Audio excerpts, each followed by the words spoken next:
Hello friend, कैसे हो आप सब। मैं आशुतोष एक बार फिर से आप सभी लोग का वेलकम करता हूं आप लोग के अपने YouTube channel lecture of engineering में। तो आज हम कंप्लीट करने वाले हैं ऑब्जेक्ट ओरिएंटेड प्रोग्रामिंग यूनिट 5 और आपका पूरा यूनिट 5 इसी लेक्चर में कंप्लीट हो जाएगा। इसका 2 पार्ट नहीं होगा, इसका इसी पार्ट में पूरा का पूरा कंप्लीट हो जाएगा। तो इससे पहले जो लोग नए हो प्लीज सब्सक्राइब कर लो, और जो लोग टेलीग्राम ग्रुप में और व्हाट्सएप ग्रुप में नहीं ज्वाइन हो तो उसका लिंक दिया गया है डिस्क्रिप्शन बॉक्स में और कमेंट बॉक्स में, तो जा करके ज्वाइन हो जाइए। अब यहाँ देखिए पहला क्वेश्चन जो कि बहुत इंपॉर्टेंट है वो आपका पॉइंटर, कि यहाँ पॉइंटर क्या होता है, इसका सिंटैक्स क्या होता है और इसका एग्जाम्पल के साथ बताइए, जो कि बहुत इंपॉर्टेंट है। यह क्वेश्चन प्रीवियस ईयर में आया हुआ है। अब यहाँ देखिए पॉलीमॉर्फिज्म क्या होता है, इसके टाइप क्या होते हैं, जो कि बहुत इंपॉर्टेंट है। तो यह क्वेश्चन पिछले सेशन में कंप्लीट हो चुका है। अब यहाँ देखिए इनहेरिटेंस क्या होता है, इसके टाइप क्या होते हैं, जो कि बहुत इंपॉर्टेंट है। यह भी क्वेश्चन पिछले साल आया हुआ था। अब यहाँ देखिए टाइप कन्वर्जन क्या होता है और इसके टाइप क्या होते हैं, तो यह भी क्वेश्चन पिछले सेशन में मैं आपको बता दिया था। अब यहाँ देखिए अगला क्वेश्चन दिया गया है कि यहाँ पे कंस्ट्रक्टर क्या होता है, कंस्ट्रक्टर क्या होता है और इसके टाइप क्या होते हैं, इसके प्रॉपर्टीज क्या होते हैं, जो कि बहुत इंपॉर्टेंट है। तो यह भी क्वेश्चन पिछले सेमेस्टर में आया था पिछले साल। तो ये सारे क्वेश्चन बहुत इंपॉर्टेंट है और प्रीवियस ईयर के हैं। ठीक, तो चलिए क्लास को स्टार्ट करते हैं बिना किसी देर के। अब यहाँ देखिए पहला क्वेश्चन आपको दिया गया कि यहाँ पे कंस्ट्रक्टर क्या होता है, कंस्ट्रक्टर क्या होता है, इसके टाइप क्या होते हैं, इसके प्रॉपर्टीज क्या होते हैं, जो कि बहुत इंपॉर्टेंट है आपके सेमेस्टर एग्जाम के लिए। तो कंस्ट्रक्टर में क्लास नेम और यहाँ पे मेथड नेम ये दोनों यहाँ पे सेम होता है। क्लास नेम और यहाँ पे मेथड नेम दोनों यहाँ पे सेम होता है। यहाँ देखिए इसका एग्जाम्पल दिया गया है कि यहाँ पे क्लास नेम और यहाँ पे मेथड नेम ये दोनों यहाँ पे सेम होता है। अगर मान लीजिए इस एग्जाम्पल में अगर मैं यहाँ पे लिखता हूँ पब्लिक VOID टेस्ट, तो मैं आपसे क्वेश्चन करता हूँ क्या बताइए यह कंस्ट्रक्टर है, तो आपका जवाब होगा नहीं, क्योंकि कंस्ट्रक्टर में यहाँ पे VOID और यहाँ पे रिटर्न टाइप नहीं होता है। कंस्ट्रक्टर में VOID और यहाँ पे रिटर्न टाइप नहीं होता है। अगला आपको यहाँ पॉइंट दिया गया है कि यहाँ पे कंस्ट्रक्टर में यहाँ पे केवल 4 मॉडिफायर अप्लीकेबल होते हैं। पहला आपका होता है पब्लिक, दूसरा प्रोटेक्टेड, तीसरा डिफॉल्ट और चौथा आपका है प्राइवेट।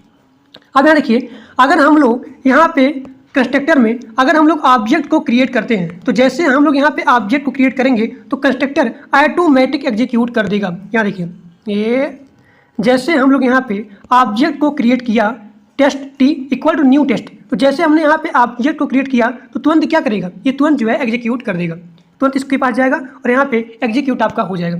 तो ये आपका हो गया कंस्ट्रक्टर। अगर पूछा जाएगा इसका कंस्ट्रक्टर क्या होता है और इसके प्रॉपर्टीज़ क्या होते हैं, ये सारा पॉइंट अपने एग्जाम में लिख देंगे और इसका एग्जाम्पल भी ये आप लोग यहाँ पे लिख देंगे। अब चलिए देखते हैं कि यहाँ पे कंस्ट्रक्टर के टाइप कौन कौन से होते हैं। अब यहाँ देखिए टाइप ऑफ द कंस्ट्रक्टर, तो कंस्ट्रक्टर का पहला टाइप है डिफॉल्ट कंस्ट्रक्टर। तो इसको बोला जाता है क्या, नो आर्गुमेंट कंस्ट्रक्टर बोला जाता है, यानी कि ऐसा कंस्ट्रक्टर जिसमें कंपाइलर किसी कंस्ट्रक्टर को ऑटोमेटिक क्रिएट करता हो, तो ऐसे कंस्ट्रक्टर को बोला जाता है डिफॉल्ट कंस्ट्रक्टर बोला जाता है। अब मुझे बताइए क्या कंपाइलर हमेशा कंस्ट्रक्टर को ऑटोमेटिक क्रिएट करेगा, तो आपका जवाब होगा नहीं।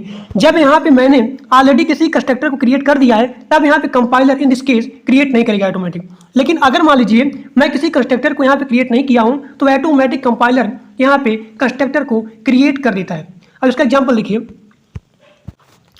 अब यहाँ देखिए डिफॉल्ट कंस्ट्रक्टर का एग्जाम्पल। अभी मान लीजिए मैं ये चीज़ यहाँ पे लिखा नहीं हूँ, इसको भी भूल जाइए, इसको अभी यहाँ से भूल जाइए। मैंने यहाँ लिखा क्लास टेस्ट और फिर मैंने यहाँ पे जैसे मैं यहाँ पे ऑब्जेक्ट को मैंने यहाँ पे क्रिएट किया, जैसे यहाँ पे ऑब्जेक्ट मैंने यहाँ पे क्रिएट किया तो तुरंत यहाँ पे कंपाइलर यहाँ पे टेस्ट नाम के कंस्ट्रक्टर को ऑटोमेटिक यहाँ पे क्रिएट कर देगा। यहाँ पे ऑटोमेटिक यहाँ पे कंपाइलर जो है टेस्ट नेम के कंस्ट्रक्टर को खुद ही क्रिएट कर देगा। इसे बोला जाता है क्या, डिफॉल्ट कंस्ट्रक्टर बोला जाता है। तो ये सारा जो है एग्जाम्पल अपने एग्जाम में लिखेंगे तो बहुत ही बढ़िया नंबर मिलेगा। देखिए जैसे मैंने यहाँ पे लिखा तो तुरंत यहाँ पे जो है आपका जो कंपाइलर है, ये कंपाइलर जो है कंस्ट्रक्टर को क्रिएट कर देता है। तो इसका एग्जाम्पल हो गया। ये सारा एग्जाम्पल बनाएंगे तो बहुत ही बढ़िया नंबर मिलेगा और बहुत ही आसान है, ज़्यादा ही टफ नहीं है। अब आगे देखते हैं। अब यहाँ देखिए कंस्ट्रक्टर का दूसरा टाइप होता है जो आपका होता है नो आर्गुमेंट कंस्ट्रक्टर। इसमें क्या होता है, इसमें यूजर या फिर प्रोग्रामर कंस्ट्रक्टर को क्रिएट करते हैं। तो ऐसा कंस्ट्रक्टर जिसमें यूजर या फिर प्रोग्रामर कंस्ट्रक्टर को क्रिएट करते हैं तो ऐसे कंस्ट्रक्टर बोला जाता है नो आर्गुमेंट कंस्ट्रक्टर या फिर यूजर डिफाइन कंस्ट्रक्टर या फिर प्रोग्रामर डिफाइन कंस्ट्रक्टर बोला जाता है। अब इसमें जो होता है कंपाइलर, इसमें कंपाइलर जो है कंस्ट्रक्टर को क्रिएट नहीं करता है। अब जो मैं पीछे बताया हूँ आपको एग्जाम्पल, वही एग्जाम्पल इसमें लिखेंगे, बस में यही फर्क होता है कि इसमें यूजर या फिर प्रोग्रामर जो है कंस्ट्रक्टर को क्रिएट करता है। अब आगे देखिए, अब यहाँ देखिए कंस्ट्रक्टर का तीसरा टाइप। तो कंस्ट्रक्टर का तीसरा टाइप होता है पैरामीटराइज्ड कंस्ट्रक्टर होता है। तो कंस्ट्रक्टर के होते हैं 3 पार्ट। पहला आपका होता है डिफॉल्ट कंस्ट्रक्टर, और दूसरा आपका होता है नो आर्गुमेंट कंस्ट्रक्टर, और तीसरा आपका होता है पैरामीटराइज्ड कंस्ट्रक्टर होता है। अब यहाँ देखिए ये आपका है तीसरा टाइप जिसका नाम है पैरामीटराइज्ड कंस्ट्रक्टर। इसको जो है क्रिएट किया जाता है प्रोग्रामर के द्वारा, लेकिन इसमें डिफरेंस क्या होता है, इस कंस्ट्रक्टर में हम लोग किसी पैरामीटर को पास करते हैं या फिर ऐड करते हैं। अब यहाँ देखिए इसका एग्जाम्पल, ये आपका हो गया क्लास हो गया, और फिर आपका यहाँ पे हो गया टेस्ट स्ट्रिंग नेम। अब यहाँ पे हम किसी पैरामीटर को ऐड करेंगे। तो देखिए मैंने यहाँ पे किसी ऑब्जेक्ट को यहाँ पे क्रिएट किया test T equal to new test, और मैं यहाँ पे जो आपको यहाँ दिया गया स्ट्रिंग नेम, इसमें मैंने यहाँ पे पैरामीटर को मैंने यहाँ पे ऐड किया आशुतोष। किसकी जगह पे, इसकी जगह पे। तो ये आपका हो गया पैरामीटराइज्ड कंस्ट्रक्टर हो गया। अब आगे देखिए अगला क्वेश्चन। अब यहाँ देखिए अगला क्वेश्चन जो कि बहुत इंपॉर्टेंट है आपके सेमेस्टर एग्जाम के लिए, वो आपका है पॉइंटर। पिछले एग्जाम में यह क्वेश्चन आया हुआ था। अब यहाँ देखिए पॉइंटर क्या होता है, तो पॉइंटर एक वेरिएबल होता है जो किसी अनदर वेरिएबल को एड्रेस करता है, या फिर पॉइंटर किसी अनदर वेरिएबल को पॉइंट करता है। फिर से देखिए जो आपका पॉइंटर होता है एक वेरिएबल होता है जो किसी अनदर वेरिएबल को एड्रेस करता है या फिर किसी अनदर वेरिएबल को पॉइंट करता है। जब हम लोग किसी वेरिएबल को, अगर हमें किसी वेरिएबल को पॉइंटर बनाना है तो वेरिएबल के पहले हम लोग यहाँ पे एस्ट्रिक्स सिंबल यूज करेंगे। फिर से सुनिए, अगर हमें किसी वेरिएबल को पॉइंटर बनाना है तो वेरिएबल के पहले हम लोग यहाँ पे एस्ट्रिक्स सिंबल को यूज करेंगे। यहाँ देखिए पॉइंटर का सिंटैक्स डेटा टाइप, फिर यहाँ पे एस्ट्रिक, यानी कि वेरिएबल के पहले मैंने यहाँ पे क्या यूज किया, यहाँ पे एस्ट्रिक। तो अगर हमें किसी वेरिएबल को बनाना हुआ पॉइंटर तो हम लोग वेरिएबल के पहले यहाँ पे एस्ट्रिक सिंबल यूज करेंगे, तो वो वेरिएबल क्या बन जाएगा, पॉइंटर बन जाएगा। तो ये आपका हो गया सिंटैक्स ऑफ द पॉइंटर। अब इसका एग्जांपल देखिए। अब यहाँ देखिए पॉइंटर का एग्जांपल, तो मैंने क्या बताया, जो आपका पॉइंटर होता है एक वेरिएबल होता है जो किसी अनदर वेरिएबल को क्या करता है, एड्रेस करता है। अब जैसे आप दिया गया है a इक्वल टू 10 दिया गया है, अब ये मान लीजिए इसका एड्रेस कितना है, 12 है। तो मैंने यहाँ पे लिखा इंक्लूड स्टूडियो, फिर यहाँ कोनियो लिखा, फिर यहाँ पे लिखा Y O I D mail लिखा, फिर यहाँ पे लिखा INT इक्वल टू 10 लिखा, फिर मैंने यहाँ लिखा INT PTR लिखा। फिर यहाँ देखिए जैसे मैं लिखता हूँ PTR यानी कि पॉइंटर एड्रेस ए लिखता हूँ, तो जैसे मैं यहाँ प्रिंट करता हूँ printf, फिर मैंने यहाँ लिखा PTR लिखा, तो इससे क्या हुआ, जिसका आउटपुट होगा क्या होगा, -12। ये -12 क्या है, यह जो है एड्रेस को बता रहा है। अब फिर मैंने यहाँ लिखा printf लिखा। अब मैंने जैसे आप लिखता हूँ एस्ट्रिक, फिर यहाँ लिखता हूँ PTR एस्ट्रिक PTR, यहाँ देखिए तब क्या होगा इसका आउटपुट, तब यहाँ पे इसका आउटपुट होगा a इक्वल टू 10, यानी कि यहाँ पे आ जाएगा 10 आ जाएगा, यानी कि ये जो आपका इसका वैल्यू है इस वैल्यू को जो है आउटपुट के रूप में दे देगा। अब यहाँ देखिए जैसे मैं यहाँ लिखता हूँ printf, फिर मैं लिखा यहाँ पे AND A यानी कि एड्रेस है, तो तुरंत यहाँ पे इसका एड्रेस यहाँ पे आ जाएगा, जो कि यहाँ था 12 था, तो यहाँ पे 12 आ जाएगा। अब यहाँ देखिए जैसे मैंने यहाँ लिखा printf, फिर यहाँ देखिए मैंने लिखा a लिखा, तो तुरंत यहाँ पे इसका यहाँ पे वैल्यू, यहाँ पॉइंटर की वैल्यू है, यहाँ पे आ जाएगी कितना, 10।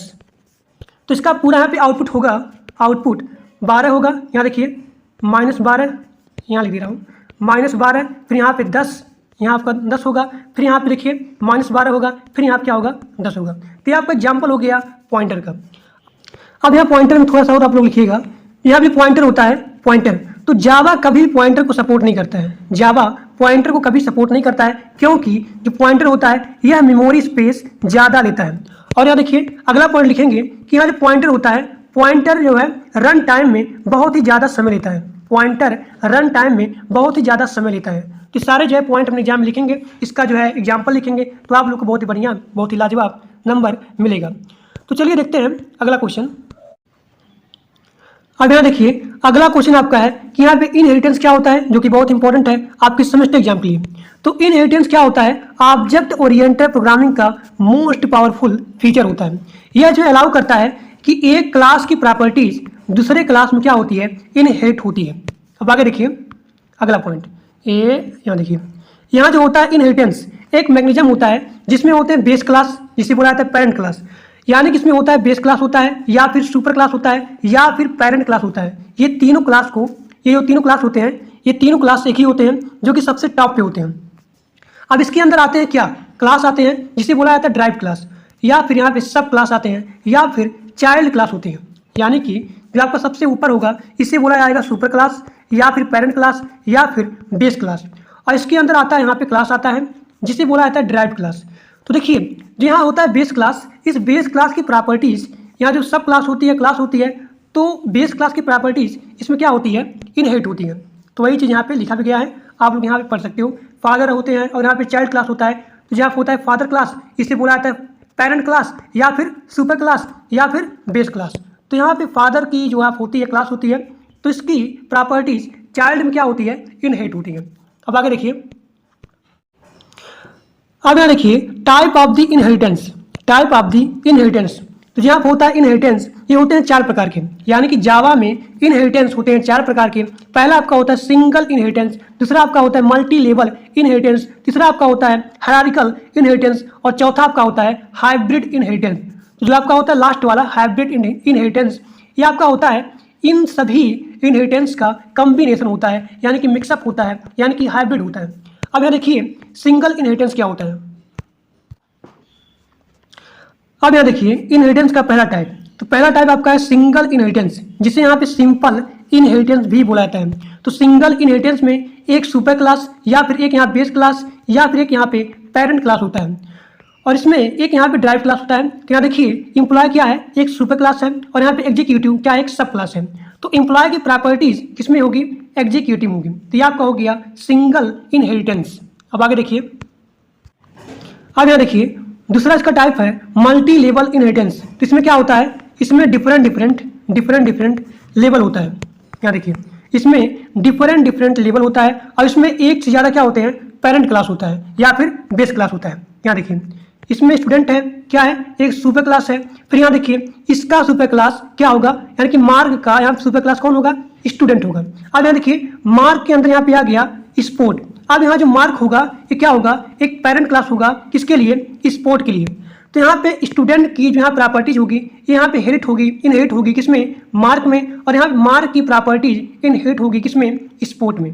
तो इसमें क्या होता है, मल्टी लेवल इनहेरिटेंस में जो है पेरेंट क्लास क्या होते हैं, एक से ज़्यादा होते हैं, और इसमें क्या होता है, डिफरेंट यहाँ पे लेवल होता है। तो ये आपका हो गया मल्टी लेवल इनहेरिटेंस। अब आगे देखिए,